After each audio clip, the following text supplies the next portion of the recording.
Evangelho de Lucas, capítulo 18, a partir do versículo 18. Perguntou-lhe um certo príncipe, dizendo: Bom mestre, que hei de fazer para herdar a vida eterna? Jesus lhe disse: Por que me chamas bom? Ninguém é bom, senão um, que é Deus. Sabes os mandamentos: não adulterarás, não matarás, não furtarás, não dirás falso testemunho, honra a teu pai e a tua mãe. E disse ele: Todas essas coisas tenho observado desde a minha mocidade. E quando Jesus ouviu isso, disse-lhe: Ainda te falta uma coisa. Vende tudo o que tens, reparte-o pelos pobres e terás um tesouro no céu. Depois vem e segue-me. Mas, ouvindo ele isso, ficou muito triste, porque era muito rico.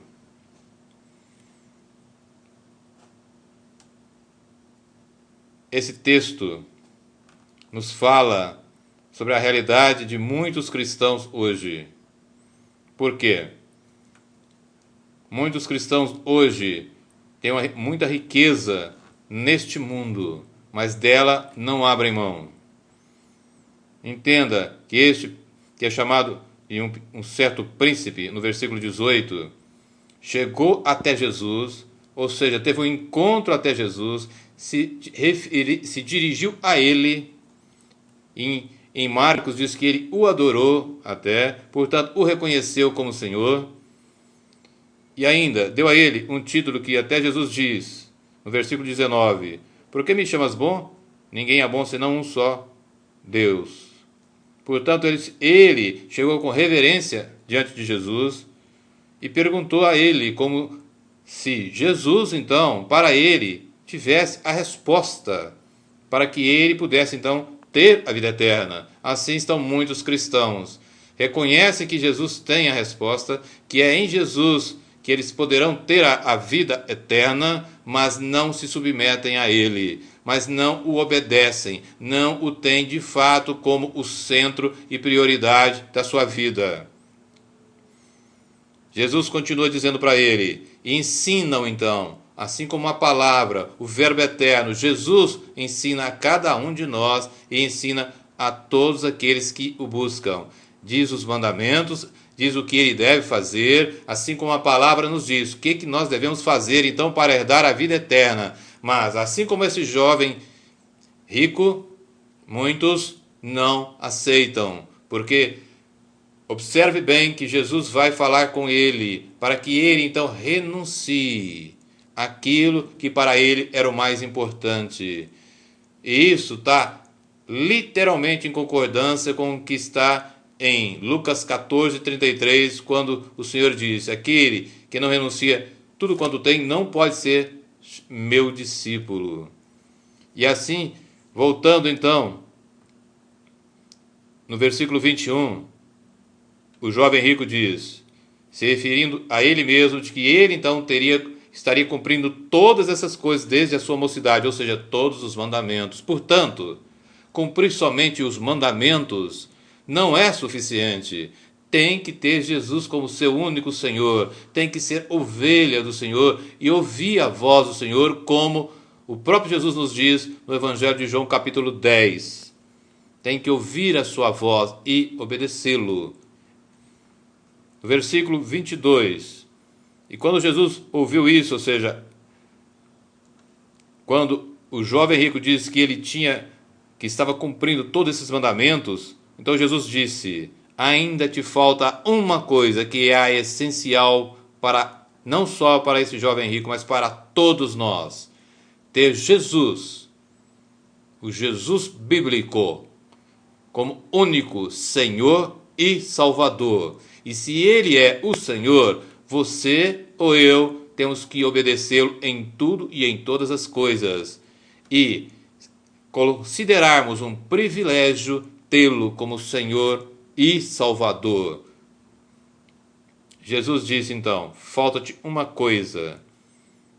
Vende tudo quanto tem, reparte-o pelos pobres e terás um tesouro no céu. Aqui, Jesus estava fazendo com que ele mudasse toda a direção da vida dele. Ele, que tinha a sua riqueza aqui na terra, teria que ter o tesouro nos céus, como nos fala Mateus, capítulo 6, a partir do versículo 19. Tesouro no céu e não na terra. Aí o Senhor diz, continuando, vende tudo quanto tem, reparte-o pelos pobres e terás um tesouro nos céus. Então, só depois disso, depois vem e segue-me. Portanto, vem como está para a gente ver como que fica, não é cristão.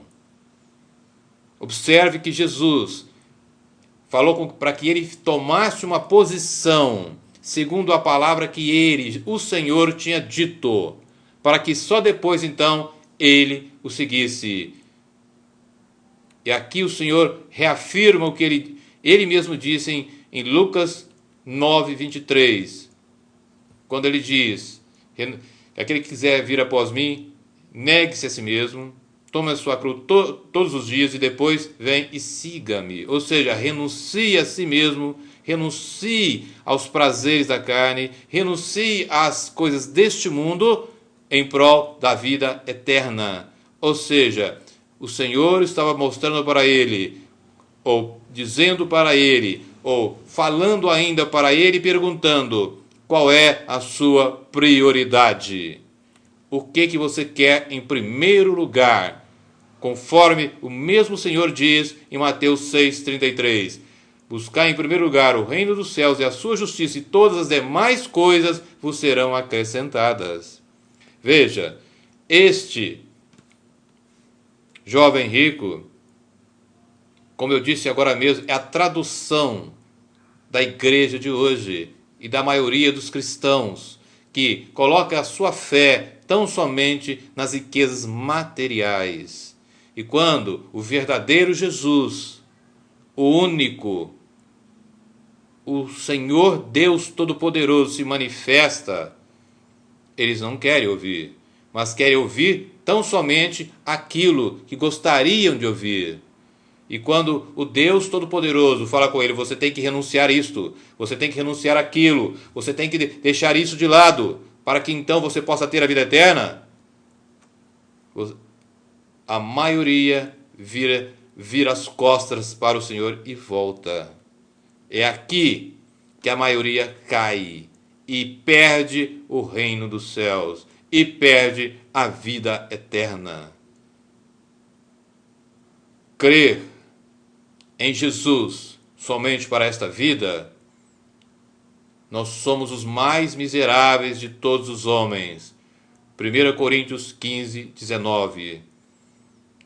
Você agora é convidado a fazer a opção final e definitiva da sua vida e entregar tudo que o Senhor pede para Ele, para que você possa ter, de fato, como o Senhor diz no versículo 22, um tesouro no céu. Faça isso em nome de Jesus.